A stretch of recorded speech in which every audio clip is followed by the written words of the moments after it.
Dans beaucoup d'entreprises, le management se fait par une proximité visuelle et fonctionnelle. Inconsciemment ou pas, on évalue l'implication des collaborateurs parce qu'on leur voit faire dans leur journée, dans leurs réunions ou dans leurs relations avec les autres. La pandémie de Covid-19 et le confinement qui en a découlé a forcé les équipes à télétravailler. Chacun doit s'adapter. Pour télétravailler efficacement, chacun s'organise un espace de travail. Le manager et l'équipe vérifient que les procédures sont à jour et accessibles. Dès que possible, le manager priorise les plannings de ses premières journées avec des appels individuels vers ses collaborateurs et son responsable. Il s'occupe des projets urgents et réorganise les jours à venir. Il évalue les adaptations nécessaires à son style de management afin de l'adapter aux exigences du télétravail. À distance, le lien managérial fonctionne d'autant mieux que la culture de l'échange est forte. 55% de la communication passe par le visuel et le non-verbal. Cette source d'informations dégradée en télétravail doit être compensée par une verbalisation et des questionnements plus explicites entre les intervenants. À distance, les règles du jeu sont accessibles et communiquées à tous les intervenants. Les postures des uns et des autres peuvent être amenées à changer. Personne n'est totalement le même derrière un écran et en face à face.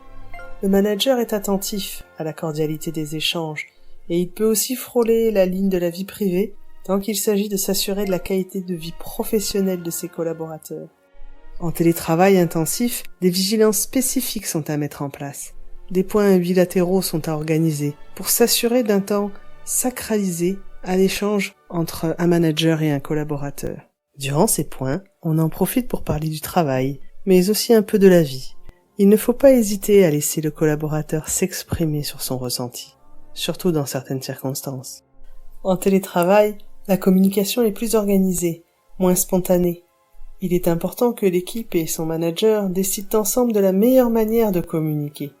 Sur quel créneau horaire, à quelle fréquence, sur quel sujet et avec quels outils. Il est souhaitable d'être transparent sur ces moments de télétravail, chacun ayant à s'adapter à des contraintes et des contextes différents. Pour cela, les membres de l'équipe indiquent dans leurs agendas leurs plages dédiées au télétravail et celles où ils sont injoignables. Les outils de messagerie instantanée proposent tous des statuts, permettant d'être explicites sur ces moments d'indisponibilité, même quand ils sont courts. Quelques codes internes permettent aussi à l'équipe d'identifier facilement qui est là et qui ne l'est pas. La récurrence et les natures des points de suivi, les attentes en matière de communication et de réactivité sont partagées et peuvent être affichées en totale transparence. Pour diminuer les risques de malentendus, fréquents à l'écrit, il peut être utile de céder des emojis afin d'illustrer l'émotion qui accompagne un texte. Le développement du télétravail ces dernières années s'est aussi accompagné d'une culture implicite autour de la hiérarchie des moyens de communication. À distance, il faut paradoxalement cultiver les liens de proximité avec des outils dédiés, en lançant des projets ou des rituels d'équipe pour créer ou maintenir un objectif commun, en réinventant des afterworks, même virtuels, pour maintenir des moments de convivialité, même s'ils sont moins spontanés. En France, la culture du présentéisme peut parfois être ancrée dans certaines habitudes. Le télétravail n'est pas qu'un changement d'organisation du travail, c'est aussi un changement de paradigme. On passe du mode command and control vers des équipes responsabilisées, collaboratives et autonomes. Mais cela ne se décrète pas, cela se construit. En télétravail, le management par objectif prend tout son sens. Il se définit par la co-construction d'objectifs à atteindre dans un futur plus ou moins proche et dans un cadre donné, mais aussi par le suivi, l'analyse et l'évaluation des écarts entre les prévisions et les réalisations. Les aspects d'amélioration continue ont une forte plus-value pour la progression des objectifs dans le temps. La façon d'organiser et distribuer les tâches se modifie. L'équipe réalise un travail de projection et d'anticipation à court, moyen et long terme pour définir les objectifs et les moyens nécessaires à leur atteinte. Le groupe part du postulat que chacun va faire de son mieux pour réussir. Les étapes de vérification sont toujours nécessaires, non pas pour juger d'un succès ou d'un échec, mais pour identifier l'atteinte de l'objectif ou les adaptations à réaliser pour y parvenir. Elles peuvent se faire en équipe ou en bilatéral. Durant ces vérifications, le rôle du manager est celui d'effet miroir, de coach, de servant leader. Dans le cadre du télétravail, cette étape de vérification doit être maintenue. Mais si la distance n'exclut pas le suivi, elle ne doit pas intensifier les contrôles habituels. Cette façon de faire permet aux collaborateurs de choisir les moyens et l'organisation qui leur seront le plus adaptés pour leur permettre d'atteindre les résultats attendus. Les macro-objectifs sont définis par le top management. Leurs déclinaisons opérationnelles se co-construisent avec chaque secteur concerné. L'équipe identifie comment elle va concourir aux objectifs du secteur. Le manager l'accompagne pour aider aux définitions des objectifs, aux attributions individuelles et au bon respect d'un formalisme SMART.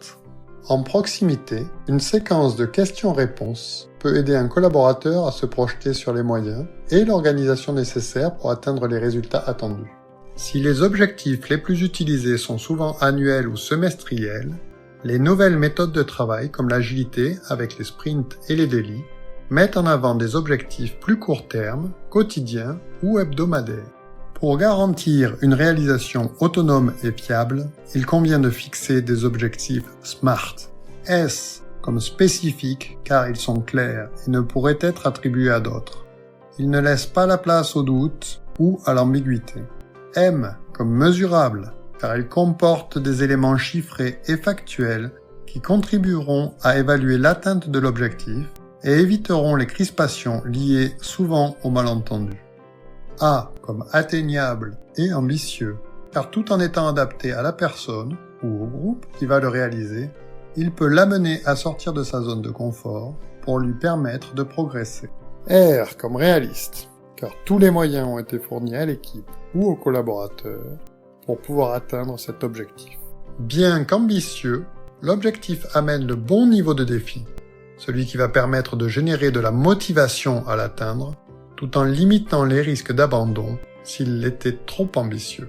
Sa réalisation se situe dans la zone d'autonomie du collaborateur pour qu'il puisse être responsabilisé sur son atteinte. T pour temporel, parce que tout objectif doit être délimité dans le temps. Le délai pour atteindre l'objectif doit être explicite. Que ce soit une date ou un nombre de jours ouvrés, cette temporalité finit de fixer le cadre de l'objectif qui permettra d'en évaluer l'atteinte. Les objectifs opérationnels peuvent être réalisés sur une journée ou une semaine. Au démarrage, il est conseillé d'avoir des temporalités rapprochées permettant de progresser sur la définition et le niveau d'ambition des objectifs. L'objectif peut être proposé par le manager qui devra alors l'expliquer au regard de ceux de l'entreprise et du secteur, car il doit être accepté par la personne qui va avoir à l'atteindre et donc y adhérer. Dans un niveau de maturité nominale, l'objectif est proposé par le collaborateur lui-même qui en explique l'adhérence avec les macro-objectifs et la vision donnée par son top management. La projection et la définition d'objectifs peuvent s'appuyer sur des méthodes d'interview auprès du collaborateur comme STAR. Les rétro-planning des projets, les diagrammes d'Ishikawa, les checklists des projets sont autant d'outils pour aider les collaborateurs à se projeter sur les objectifs qu'ils peuvent se donner. Des phrases comme « Quelles sont les choses à continuer ?», « Commencer ou arrêter » peuvent aider à l'expression individuelle ou collective. Tout comme un entraînement sportif, la définition d'objectifs s'appréhende de plus en plus facilement au fur et à mesure des entraînements. La transparence des échanges permet de mieux identifier les difficultés et d'avoir les bonnes interventions des facilitateurs. Des outils comme Kanboard ou Jira permettent de visualiser les avancées des objectifs. Ils fournissent à chacun une meilleure vision d'ensemble. La co-construction des objectifs permet aux collaborateurs et aux facilitateurs d'identifier tous les éléments nécessaires à l'atteinte des résultats en pleine autonomie. Comme toutes les méthodes de co-construction, le management par objectif peut sembler nécessiter du temps au démarrage, mais il permet un développement de la coopération et de l'intelligence collective, une meilleure compréhension du sens et de la vision à mettre en œuvre, une prise d'autonomie et de responsabilité de l'ensemble de l'équipe s'inscrivant pleinement dans la variété des leviers de motivation. Comme pour chaque transformation, le rôle du manager est central. Sa posture évolue de plus en plus vers un type de management dit servant leader 3.0 ou facilitateur. Ses missions sont multiples. Elles vont vers l'équipe pour l'aider à se projeter, pour lui apporter ou faire apporter toute l'aide nécessaire à l'atteinte des objectifs. Le manager contribue à faire émerger une communauté fédérée, portée par des objectifs communs et partagés. Il ou elle agit vers les collaborateurs individuellement pour prendre en compte la plus grande personnalisation des parcours, des aspirations, des agendas des collaborateurs. Ce positionnement du manager dans l'équipe accroît l'application des collaborateurs, en leur donnant une marge d'action pour s'organiser afin d'atteindre les résultats attendus, en leur permettant de mieux collaborer entre eux. Ce mode de fonctionnement responsabilise et renforce l'autonomie des collaborateurs. Le manager conserve sa mission de contrôle, promeut l'amélioration continue et contribue à identifier les éléments qui permettront à chacun d'être meilleur sur l'itération suivante. Tout en étant coach, le manager est un intervenant à part entière de l'équipe et il agit au service du collectif. Il conserve sa mission de communicant pour améliorer le flux d'informations permettant à chacun d'être responsable, autonome et en compréhension de ce qu'il se passe dans l'écosystème de l'entreprise. Le management par objectif convient parfaitement à la gestion d'équipe à distance. Pour y basculer concrètement et réussir ce mode de gestion, il est donc nécessaire de se projeter sur les résultats attendus à moyen et long terme, chacun à son niveau de responsabilité, et d'en décliner le chemin réaliste pour y parvenir. De réaliser les objectifs SMART qui rendront cette vision concrète et opérationnelle.